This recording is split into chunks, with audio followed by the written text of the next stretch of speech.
जैसे ही परी घर पहुंची, अद्भुत स्वागत किया गया। दरवाजे पर खड़े कुछ नौकर उस पर फूल बरसा रहे थे। जब परी दरवाजे के पास आई तो एक नौकर ने लाल कालीन बिछाया और परी उस कालीन से गुजरती हुई घर के अंदर आ गई। सब कुछ शाही लग रहा था। परी ने अपने पिता से कहा, यह सब करने की क्या जरूरत थी? आप मेरा इस तरह से स्वागत कर रहे हैं कि मैं पहली बार अपने घर आई हूं। अगर आप भूल गए हैं तो मैं आपको बता दूं कि मैं कहाँ रहती थी, इस घर में पहले, और तुम्हारे साथ वही जगह। परी की बातें सुनकर उमेश जोर से हंसा और बोला, मैंने भी कहा था, लेकिन वह मेरी बात नहीं सुनता। यह सब बातें सुनकर विक्रांत बोला, अब रुको तुम दोनों, तुम वापस आ गए हो। इतने सालों बाद आप अपने घर आए हैं, इसलिए मैं आपका स्वागत नहीं कर सकता। बेशक पिताजी, आप कर सकते हैं, लेकिन यह बहुत ज्यादा है। परी ने विक्रांत से कहा, ठीक है, मैं अब और नहीं सुनूंगा। जल्दी से फ्रेश हो जाओ, फिर हम साथ में नाश्ता करेंगे। विक्रांत ने परी से कहा। परी अपने कमरे की ओर बढ़ी। जैसे ही उसने अपने कमरे का दरवाजा खोला, वह चौंक गई। पूरा कमरा सजाया हुआ था और बहुत सुंदर लग रहा था कि कमरे में परी की पसंद की हर चीज मौजूद थी। वह यह सब देखकर बहुत खुश हुई। वह जल्दी से तरोताजा हो गई और लिविंग एरिया में आ गई। उसने देखा कि डाइनिंग टेबल बहुत सारे व्यंजनों से पूरी तरह सजी हुई है और पास में बैठा उमेश उसे देख रहा था। वह उसके पास गई और बोली, हे भगवान, यह सब क्या है? तभी किचन से बाहर आकर विक्रांत ने परी से कहा, ये सारे व्यंजन मैंने तुम्हारे लिए बनाए हैं, तुम्हें ये कैसे लगे? परी ने आश्चर्य से उमेश की ओर देखा और बोली, पिताजी को यह सब करने की क्या जरूरत थी? उन्हें यह सब इतना ज्यादा क्यों बनाना चाहिए? मैं इतना नहीं खा सकती। तभी विक्रांत ने एक नौकर को बुलाया और वह एक प्लेट में ढेर सारी पेस्ट्री ले आया। विक्रांत ने परी की ओर देखते हुए कहा, यह आपकी पसंदीदा पेस्ट्री है और मुझे बताएं कि यह कैसे बनती है। परी ने पेस्ट्री का एक टुकड़ा लिया और कहा, यह स्वादिष्ट है।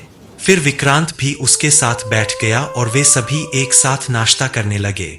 जैसे ही परी पीछे जा रही थी, ब्रेकफास्ट विक्रांत ने उसे फोन किया और कहा, तुम्हारी वापसी की खुशी में मैंने आज एक भव्य रॉयल पार्टी का आयोजन किया है और हाँ, मैंने तुम्हारे पसंदीदा रंग की कई पोशाकें बनाई है, इसलिए तुम आज रात की पार्टी के लिए उनमें से एक चुन सकती हो। यह सुनकर वह चली गई। तब उमेश ने विक्रांत से कहा, यह सब बहुत ज्यादा हो रहा है। परी अब छोटी बच्ची नहीं रही।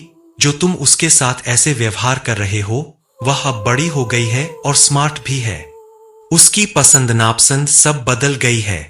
आप उसकी जिंदगी के फैसले अकेले नहीं ले सकते, उसे भी इसका पूरा अधिकार है। विक्रांत ने उमेश की ये सारी बातें सुनी और उन्हें एहसास हुआ कि वह अब छोटी लड़की नहीं रही। वह बड़ी हो गई है और कहती है कि तुम हो दाई। परी अपने कमरे में जाकर बिस्तर पर लेट गई और सोचने लगी कि सब कुछ कितना अजीब हो रहा है।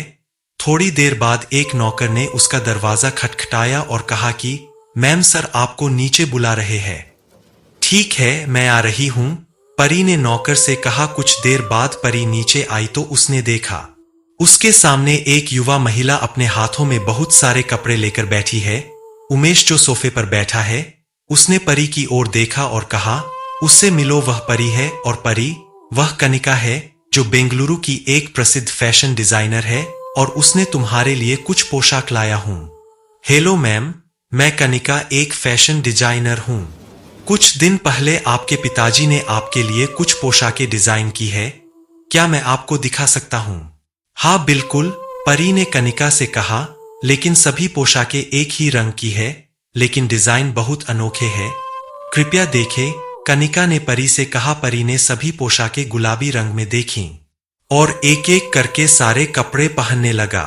परी की आधी ड्रेस खत्म हो चुकी थी, लेकिन उसे कुछ भी पसंद नहीं आ रहा था। फिर वह सोफे पर बैठ गई और ड्रेस देखने लगी। उमेश जो काफी देर से परी देख रहे थे, उन्होंने कहा कि तुम्हें कुछ भी पसंद नहीं है या तुम्हें यह रंग पसंद नहीं है?